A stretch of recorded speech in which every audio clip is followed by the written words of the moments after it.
उत्तर प्रदेश की बांदा जेल में सजा काट रहे माफिया से बाहुबली नेता बने मुख्तार अंसारी का दिल का दौरा पड़ने से गुरुवार शाम की मृत्यु हो गई। यह जानकारी जेल प्रशासन ने दी है। तो आइए यूपी के चर्चित माफिया और बाहुबली नेता की पूरी कहानी जानते हैं।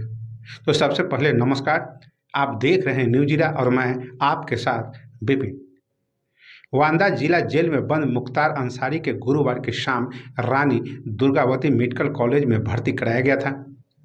मेडिकल बुलेटिन के अनुसार 63 साल के मुख्तार अंसारी को जेल के सुरक्षाकर्मियों ने मेडिकल कॉलेज के इमरजेंसी वार्ड में शाम 8:45 पर भर्ती कराया था। उन्हें उल्टी की शिकायत और बेहोशी की हालत में लाया गया था। बुलेटिन में कहा गया कि मरीज को 9 डॉक्टरों की टीम ने तत्काल मेडिकल सहायता उपलब्ध कराई, लेकिन भरसक प्रयासों के बावजूद कार्डियक अरेस्ट के कारण उनकी मृत्यु हो गई। 2 दिन पहले भी मंगलवार को उनकी तबीयत बिगड़ने पर अस्पताल में भर्ती कराया गया था और उन्हें आईसीयू में रखा गया था। गुरुवार शाम को जैसे ही मुख्तार अंसारी की तबीयत बिगड़ने की खबर आई, गाजीपुर में उनके आवास पर लोग जमा होने लगे थे। मृत्यु की पुष्टि होने के बाद पूरे उत्तर प्रदेश में धारा 144 लगा दी गई और मुख्तार अंसारी के गृह जनपद मऊ समेत कई इलाकों में पुलिस सतर्कता बढ़ा दी गई। उनके आवास के बाहर भारी संख्या में पुलिस बल तैनात कर दिया गया। बता दें कि समाचार एजेंसी पीटीआई के मुताबिक अलीगढ़, फिरोजाबाद, प्रयागराज, कासगंज समेत राज्य के कई जिलों में पुलिस ने अर्धसैनिक बलों के साथ फ्लैग मार्च किया। मुख्यमंत्री आदित्यनाथ ने रात में ही एक उच्च स्तरीय बैठक भी बुलाई। पिछले साल मुख्तार अंसारी के बेटे उमर अंसारी ने अपने पिता की जान को खतरा होने का अंदेशा जताया था और सुप्रीम कोर्ट का दरवाजा खटखटाया था। अदालत में दी गई याचिका में कहा गया कि मुख्तार अंसारी को भरोसेमंद जानकारी मिली थी कि उनकी जान को भारी खतरा है और उन्हें वांदा जेल में मारने की साजिश है। बता दें कि मुख्तार अंसारी को फिरौती के मामले में साल 2019 से पंजाब की रूपनगर जेल में रखा गया था। साल 2021 में उन्हें उत्तर प्रदेश की पुलिस बांदा लेकर आई, तब से वो यहीं पर बंद थे। बता दें कि मुख्तार अंसारी के बाद नेताओं की प्रतिक्रिया आनी शुरू हो गई है। कांग्रेस के नेता सुरेंद्र राजपूत ने कहा, मुख्तार अंसारी ने कुछ दिन पहले आरोप लगाया था कि उन्हें धीमा जहर दिया जा रहा है और आज प्रशासन बता रहा है कि उन्हें दिल का दौरा पड़ने से मौत हो गई। इसकी उच्च स्तरीय जांच होनी चाहिए। हाईकोर्ट के मौजूदा जज की निगरानी में जांच होनी चाहिए ताकि पता चले लोगों को कि जेलों में क्या हो रहा है। समाजवादी पार्टी ने मुख्तार अंसारी की मृत्यु पर दुख जताया है। सपा नेता अमीक जामई ने मामले की विस्तृत जांच की मांग की है। मिली जानकारी के मुताबिक रात में उनके भाई अफजल अंसारी और बेटे उमर अपने रिश्तेदारों के साथ वांदा के लिए निकल पड़े। रात में ही सबको पोस्टमार्टम के लिए वांदा मेडिकल कॉलेज हॉस्पिटल ले जाया गया।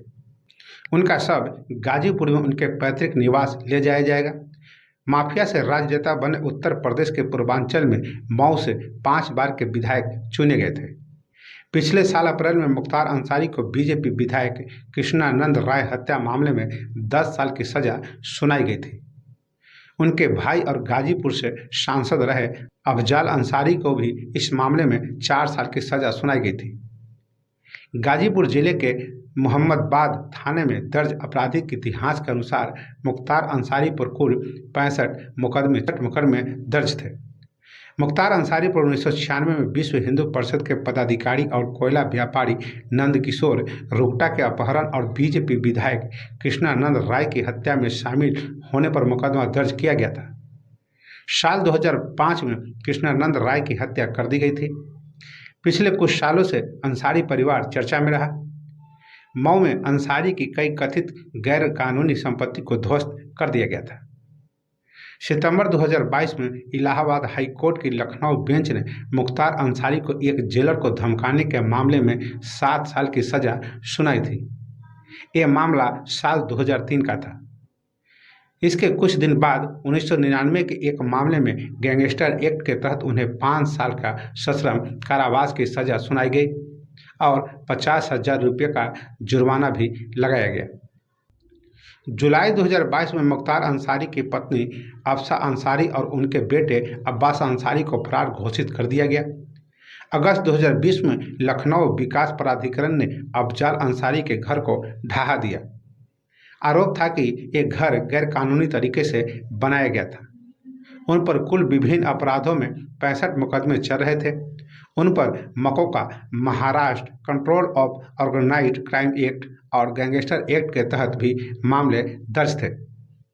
इनमें से कुछ अहम मामलों में अदालत ने सबूतों की कमी और गवाहों के पलट जाने और सरकारी वकील की कमजोर पैरवी के कारण उन्हें बरी कर दिया गया। लेकिन कुछ सालों में कुछ मुकदमे नतीजे तक पहुंचे और उन्हें सजा हुई। 1985 से अंसारी परिवार के पास रही गाजीपुर के मोहम्मदाबाद विधानसभा सीट 17 साल बाद 2002 के चुनाव में उनसे बीजेपी के कृष्णनंदन राय ने छीन ली, लेकिन वे विधायक के तौर पर अपना कार्यकाल पूरा नहीं कर सके। 3 साल बाद ही उसकी हत्या कर दी गई। पूर्वांचल में आग की तरह फैली। बता दें कि वह एक कार्यक्रम का उद्घाटन करके लौट रहे थे। बुलेट प्रूफ टाटा सुमो गाड़ी को चारों तरफ से घेर कर अंधाधुंध फायरिंग की गई। हमले के लिए स्पॉट ऐसे सड़क को चुना गया था जहां से गाड़ी दाएं और बाएं मुड़ने का भी स्कोप नहीं था। कृष्णानंद के साथ कुल 6 और लोग गाड़ी में थे। AK-47 से करीब 500 गोलियां चलाई गई। सभी 7 लोग मारे गए। जानकारी के अनुसार गाजीपुर के अपनी पुरानी पारिवारिक सीट हार जाने के मुख्तार अंसारी नाराज थे। कृष्णानंद हत्याकांड के वक्त वे जेल में बंद होने के बावजूद मुख्तार अंसारी को इस हत्याकांड में नामजद किया गया। गाजीपुर से सांसद और मौजूदा सरकार में मंत्री मनोज सिन्हा की पूरी पॉलिटिक्स इसी हत्याकांड के बाद पुरजोर तरीके से खड़ी हुई। मनोज इस मामले में मुख्तार के खिलाफ गवाह है। कृष्णानंद भूमिहार थे और उनके सौजातीय सिन्हा ने उन्हें न्याय दिलवाने के लिए बिना डरे संघर्ष करने वाले एकमात्र नेता होने के नाम पर वोट मांगते हुए कई बार चुनाव जीत लिए। मुख्तार अंसारी के दादा देश की आज़ादी के संघर्ष में गांधी जी का साथ देने वाले नेता के रूप में जाने जाते हैं और 1926 से 27 में कांग्रेस के अध्यक्ष रहे डॉक्टर मुख्तार अहमद अंसारी थे। मुख्तार अंसारी के नाना ब्रिगेडियर मोहम्मद उस्मान को 1947 की लड़ाई में शहादत के लिए महावीर चक्र से नवाजा गया था। गाजीपुर में साफ सुथरी छवि रखने वाले और कम्युनिस्ट बैकग्राउंड से आने वाले मुख्तार के पिता सुभानुल्लाह अंसारी स्थानीय राजनीति में सक्रिय थे। भारत के पूर्व उपराष्ट्रपति हमीद अंसारी के रिश्तेदार मुख्तार अंसारी के चाचा हैं। मुख्तार के बड़े भाई अफजाल अंसारी गाजीपुर के मोहम्मदाबाद विधानसभा से लगातार 5 बार यानी कि 1985 से 1996 तक विधायक रह चुके हैं और 2004 में गाजीपुर से सांसद का चुनाव भी जीत चुके हैं। मुख्तार के दूसरे भाई शिवकातुल्ला अंसारी भी 2007 और 2012 के चुनाव में मोहम्मदाबाद से भी विधायक रह चुके हैं। 1996 में बसपा के टिकट पर जीतकर पहली बार विधानसभा पहुंचने वाले मुख्तार ने 2002, 2007, 2012 और 2017 में मऊ से जीत हासिल की। इससे आखिरी 3 चुनाव उन्होंने देश की अलग अलग जेलों से बंद रहते हुए लड़े। मुख्तार अंसारी के 2 बेटे हैं। उनके बड़े बेटे अब्बास अंसारी ने 2017 के चुनाव में मऊ जिले की ही घोसी विधानसभा सीट से बसपा के टिकट पर अपना पहला चुनाव लड़ा था और 7,000 वोटरों से अंतर से हार गए थे। मुख्तार अंसारी के भाई अफजाल अंसारी ने अपना राजनीतिक करियर कम्युनिस्ट पार्टी से शुरू किया था, फिर समाजवादी पार्टी में गए। इसके बाद उन्होंने कौमी एकता दल के नाम पर अपनी पार्टी का गठन किया और 2017 में बसपा में शामिल हो गए। वहीं मुख्तार बसपा से शुरू करने के बाद निर्दलीय के तौर पर चुनाव लड़ा। फिर 2012 में पारिवारिक पार्टी कौमी एकता दल से खड़े हुए और 2017 में पार्टी के बसपा में विलय होने के साथ ही वह भी बसपा में शामिल हो गए। यहाँ यह दिलचस्प है कि कभी मुख्तार अंसारी को गरीबों का मसीहा बताने वाली बसपा सुप्रीमो मायावती ने अप्रैल 2010 में अंसारी भाइयों को अपराधों में शामिल बताते हुए बसपा से निकाल दिया था। 2017 के चुनाव से पहले उन्होंने अदालत में उन पर कोई दोष सिद्ध नहीं हुआ कहते हुए अंसारी भाइयों की पार्टी कौमी एकता दल का विलय बसपा में करवा लिया। मुख्तार अंसारी के राजनीतिक और आपराधिक समीकरणों में गाजीपुर 80 और 90 के दशक में अपने चरम पर रहा। ब्रजेश सिंह और मुख्तार का ऐतिहासिक गैंगवार यही गाजीपुर से शुरू हुआ था। दो आग की उपजाऊ जमीन पर बसा गाजीपुर खास शहर है। राजनीतिक तौर पर देखें तो 1 लाख से ज़्यादा भूमिहार जनसंख्या वाले गाजीपुर को उत्तर प्रदेश में भूमिहारों के सबसे बड़े पॉकेट में से एक माना जाता है। यहाँ तक कि कुछ पुराने स्थानीय पत्रकार आम बोलचाल में गाजीपुर को भूमिहारों का वैटिकन भी कहते हैं। देश की सबसे पिछड़े इलाकों में आने वाले गाजीपुर में उद्योग के नाम पर यहाँ कुछ खास नहीं है। अफीम का काम होता है और हॉकी खूब खेली जाती है। गाजीपुर एक महत्वपूर्ण विरोधाभास यह भी है कि अपराधियों और पूर्वांचल के गैंगवार की धुरी होने के साथ साथ इस जिले में हर साल कई लड़के आईएएस और आईपीएस भी बनते हैं।